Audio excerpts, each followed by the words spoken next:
The world is slowly beginning to witness something remarkable unfolding in the heart of West Africa.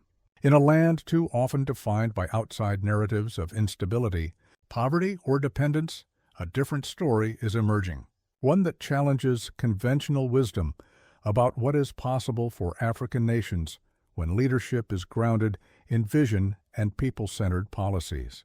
In Burkina Faso, under the leadership of Ibrahim Traoré, a new initiative has captured global attention not only because of its scale and ambition, but because of its symbolism.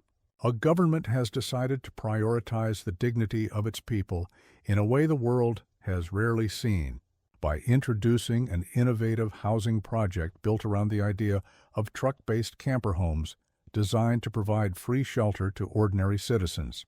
This move is both practical and revolutionary, raising important questions about governance, resource allocation, and what it means for a state to serve its people. Burkina Faso, like much of the Sahel region, faces unique challenges. For decades, economic dependency, political instability, and insecurity have burdened its citizens. But even amid such pressures, the basic needs of housing and shelter have remained a constant struggle. A majority of people live in conditions that reflect deep inequalities, where a lack of affordable housing traps millions in cycles of poverty and vulnerability. Ibrahim Traoré's government, however, has sought to flip the script, introducing policies that directly address the needs of those who have historically been overlooked. His project to build mobile camper-style truck homes is more than just a housing scheme. It is a symbol of the philosophy that people matter more than profits, that citizens deserve more than promises, and that leadership must be measured by what it delivers to its people. The idea of truck homes for citizens was initially met with skepticism by observers abroad. Some asked how a nation struggling with limited resources could afford to think of such a massive endeavor. But Traoré and his administration have argued that the cost of inaction is always greater than the cost of innovation. For years, Africa has been told that development must wait until foreign investors, international lenders, or aid donors agree to fund programs. This dependency has paralyzed progress. By breaking free of that cycle and mobilizing internal resources, Burkina Faso is attempting to demonstrate that sovereignty is not only political, but economic and social as well. A home, whether stationary or mobile, is not simply a structure. It is the foundation of stability, dignity, and opportunity. The Truck Home Initiative is uniquely designed for Burkina Faso's context. These camper trucks, modeled after adaptable and durable structures, provide shelter, mobility, and security for families who need them most.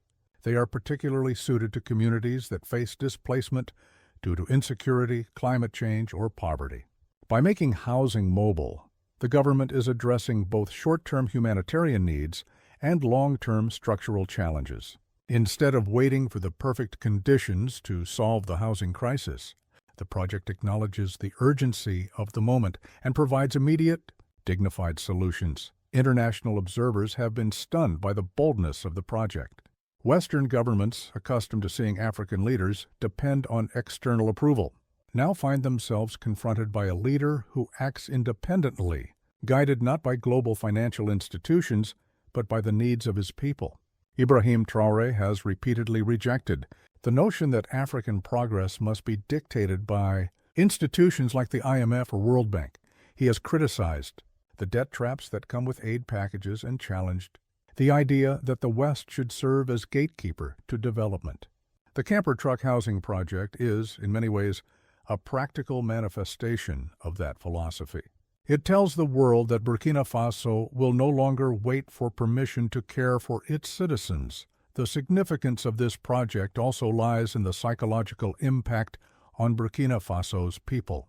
For generations, housing has been seen as a privilege of the wealthy, while the poor were left to fend for themselves in precarious shelters. By guaranteeing free homes, even in this unconventional form, the government is sending a powerful message of inclusion. Citizens who once felt invisible are being told they matter. This shift in perception has profound consequences, as people who feel valued by their state are more likely to contribute positively to the collective good. The symbolic power of seeing ordinary families given a place to live cannot be underestimated. It redefines the relationship between citizen and state, replacing neglect with responsibility and indifference with care. Of course, the project is not without its critics. Some argue that truck homes are a temporary solution, that they cannot replace permanent housing or infrastructure development. Others warn that the government is biting off more than it can chew, that limited budgets and logistical hurdles will slow progress. But defenders of the initiative emphasize that bold ideas often begin with small steps, and that perfection should not be the enemy of progress. Moreover, the truck homes are not meant to be the final answer, but a stepping stone toward broader housing policies, infrastructure projects, and urban development plans. They demonstrate the government's willingness to act decisively and prioritize people, even if the solutions are unconventional. The global response has been telling. Media outlets across Africa and beyond have reported on the initiative with a mix of surprise and admiration. For African nations long frustrated with Western narratives of failure, Burkina Faso's bold experiment is a source of pride. It shows that African leaders can innovate without waiting for external validation. For Western powers, however, the initiative represents another sign of a changing Africa, an Africa less willing to submit to external control and more determined to forge its own path. The symbolism of this cannot be overstated. A small West African nation, often dismissed on the global stage, is demonstrating that sovereignty means taking care of one's people first. In villages and towns across Burkina Faso, the arrival of these truck homes has been met with emotion. Families who once lived in makeshift huts or temporary shelters are now moving into spaces that, while modest, provide safety, security, and dignity. Children who once had no stable place to sleep now have beds. Women who once cooked in the open air now have protected kitchens. Men who once felt powerless to provide for their families now see the state stepping in to support them. These human stories are the heartbeat of the initiative. They illustrate that progress is not measured only by GDP or international rankings, but by the tangible improvements in the daily lives of ordinary people. The symbolism of mobility also carries deeper meaning. In a region plagued by insecurity and displacement, mobility is often associated with loss and instability. But by turning mobility into a positive, by transforming trucks into homes, Burkina Faso is reclaiming the narrative. Mobility now represents adaptability, resilience, and hope. Families no longer need to fear being uprooted because their homes can move with them. This reimagining of displacement as mobility-driven dignity rather than instability-driven tragedy reflects the kind of innovative thinking that Africa needs to navigate its many challenges. The broader implications for Africa are profound. If Burkina Faso, with limited resources and ongoing security challenges, can prioritize free housing for its people, what excuse remains for richer African nations? If one leader can defy global norms and deliver innovative solutions, what stops others from doing the same? The camper truck homes are not just about Burkina Faso, they are about setting a precedent. They show that African nations do not need to wait for permission, that development can be homegrown, and that governments can put people first in tangible, visible ways. The initiative also has economic dimensions.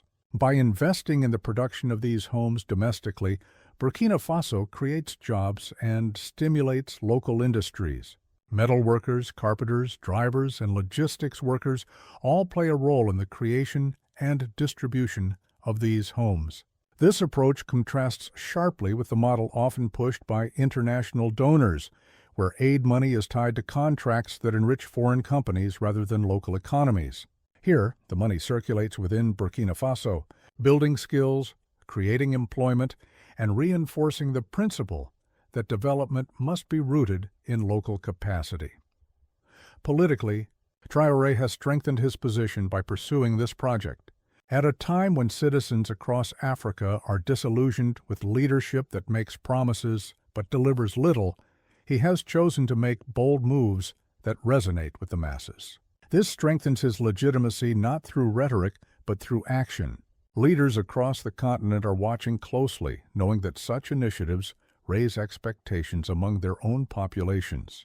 For Traoré, the risk is high, but so too are the rewards. If successful, this project could cement his reputation not just as a national leader, but as a continental trailblazer. For the international community, the message is equally clear.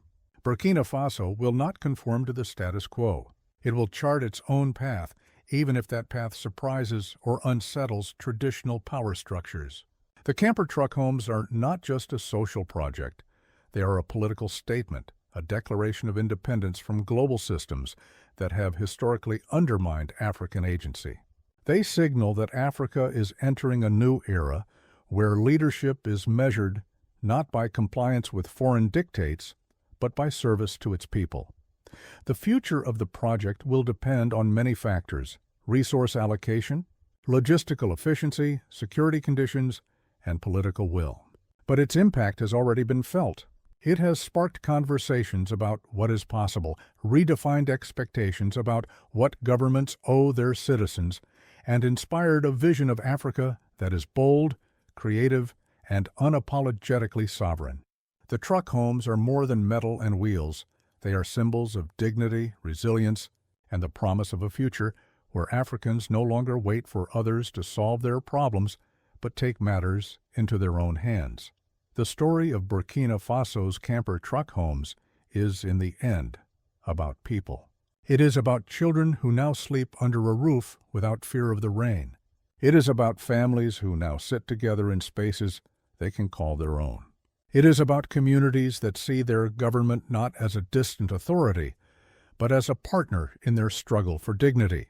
It is about a nation that, despite immense challenges, is determined to show the world that progress is possible. Sovereignty is real, and leadership can be measured by the ability to serve. This initiative may not be the final answer to all of Burkina Faso's challenges, but it is a beginning, a spark, and perhaps even a revolution.